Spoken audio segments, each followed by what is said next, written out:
And I'm delighted now to be joined here by Steve Harley. Steve, welcome to Belfast. Thank you. Yeah, nice. Always good to be here. Do you come over to Northern Ireland quite regularly? Well, only if we're. I like to on tour. Yeah. We played the Waterside a couple of years ago and various places. Yeah. Great. And now you've got a new album out. First of all, give us the plug. Stranger Comes to Town. Yeah, new album. Yeah, first one for 5 years. They tell you it's so difficult writing them these days, coming up with new songs. You know, the songs that you're proud to put on an album. Let's put it that way.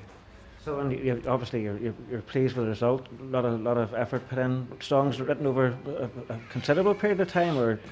Yeah, well, decided to book the studio about a year before we went in the studio. So it gave me a year to go through all the many, would have said tapes, but today I write on mini disc, you know.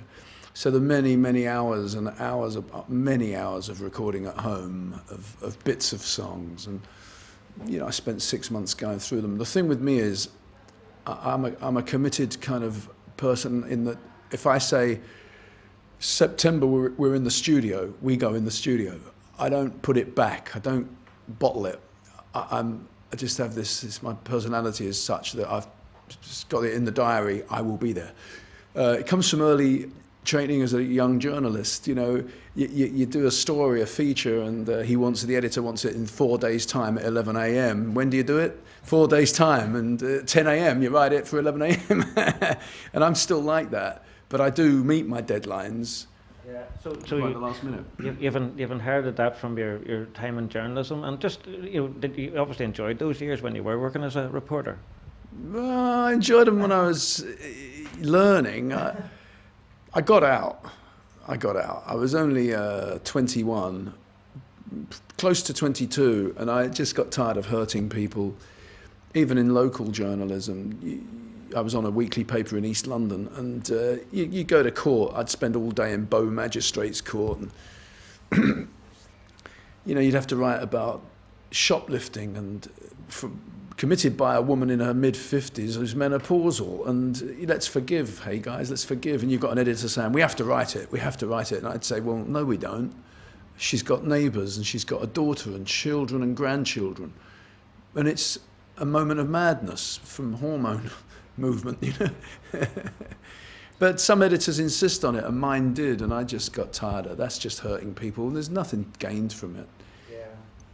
And so then obviously concentrated on the music full time, and a lot of success there, and going back in the 70s with a number one with Come Up and See Me, and must have been great days.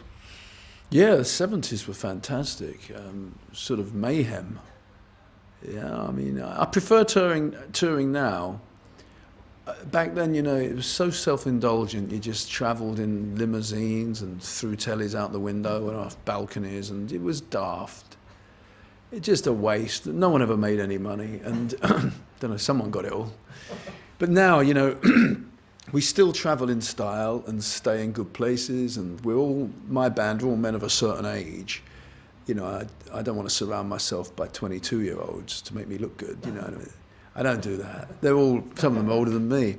So we're all men of a certain age with children that are grown and grown up, I should say. And yeah, we you know, I come here and I go to the botanical gardens when my 3 hours to spare. I don't sit in a hotel doing nothing in Belfast, you know. We're on our way to Edinburgh, and we'll go to two or three of us will go to the National Gallery in the park, in the Castle Park. You know, it's a good life. You got to get out and enjoy it. Otherwise, touring can be the death of you. It can ruin people. And you were saying there just before we started this interview that you've just started this tour, so this is, I think, the second date. Yeah, this Belfast. Yeah, is the big Dublin, then Belfast, and then we're off on a big roll then. And how are things going in these early days? There's a lot of lyrics to learn from 9 new songs, and I'm doing 6 of them on stage. There's a lot of learning to do. It comes with practice, and night after night it gets easier, I guess. That's what I've always told myself. Somehow it comes together. You know, I've got a brilliant team around me of professionals, and it all works, you know. Brilliant. We're certainly looking forward to hearing it later on. And just, what about the inspiration for the new album? Where do the songs come from? Do you set time aside, or did flashes of inspiration from here, there, and everywhere? Well, there's flashes, and it works on all levels. I'm not a 9 till 5 like some novelists. They start at 9 and they finish at 4 or 5. I don't do that. I'm in the rock and roll business. That's why we're in it. It's, you know, we don't like strict rules and boundaries. But yeah, I don't know. It's tough to write when you get older, to say something worth saying. So I thought, while I was mucking around getting nowhere for month after month after month, I decided to just look at the world through my own eyes and no one else's. And you've got 9 songs that reflect my view of the modern world. And those who have studied the lyrics so far tend to be saying, I agree with you, it's really like that, you know. There's a lot of people who are not very happy anymore. It's a mediocre level we're reaching now, the dumbing down. We've got kids, I've got 2 kids in their mid-20s. I've tried to teach them a good way. There is the other way, which is to leave your kids staring at a screen of some sort all their lives. Once they're off the BlackBerry or the iPod, it's to a computer screen, and then a TV screen, and then back again. Well, if you just look at screens all the time and never read a book, you find their IQs are getting lower and lower. I do it with my kids, are both graduates. I'm not a graduate. My wife is not a graduate.